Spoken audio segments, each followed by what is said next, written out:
మరీ ఫ్రాంక్ గా మాట్లాడుకుంటే 3 పువ్వులు 6 కాయలు అనే సామెత మన విషయానికి వచ్చేలోపు 3 ప్లేట్లు 6 గిన్నెల్లాగా మారిపోతుంది. మధ్యాహ్నం ఒక వెరైటీ చేస్తే తక్కువగాను 2 వెరైటీలు చేస్తే ఎక్కువగాను ఉంటాయి.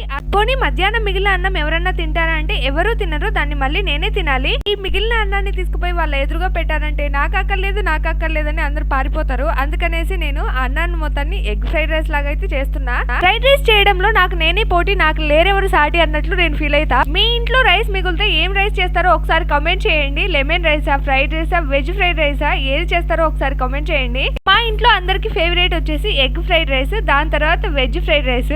ఈ వీడియోలో అయితే ఫ్రైడ్ రైస్ పురాణం ఏమీ ఎత్తట్లేదు. మీకు ఒకవేళ రెసిపీ కావాలంటే కమెంట్ చేయండి, మళ్ళీ ఒకసారి డీటెయిల్ గా చేస్తాను. ఇన్ని వంటల గురించి అడిగే ధైర్యం మాకు లేదనుకుంటున్నారా? వీడియో చేసేటప్పుడు నోటికి, వంట చేసేటప్పుడు చేతికి నేను భలే పని పెడతాను. మొత్తానికి ఫ్రైడ్ రైస్ అయితే కంప్లీట్ అయిపోయింది. ఈ చల్లటి చలిలో ఇంత వేడి ఫ్రైడ్ రైస్ తీసుకుపోయి మా వాళ్ళకి పెడితే ఆవురు మనం తినేయాలి. ఫ్రైడ్ రైస్ ఇష్టంగా తినే వాళ్ళు ఖచ్చితంగా వీడియోకి లైక్ అండ్ కామెంట్ చేయడం మర్చిపోకండి.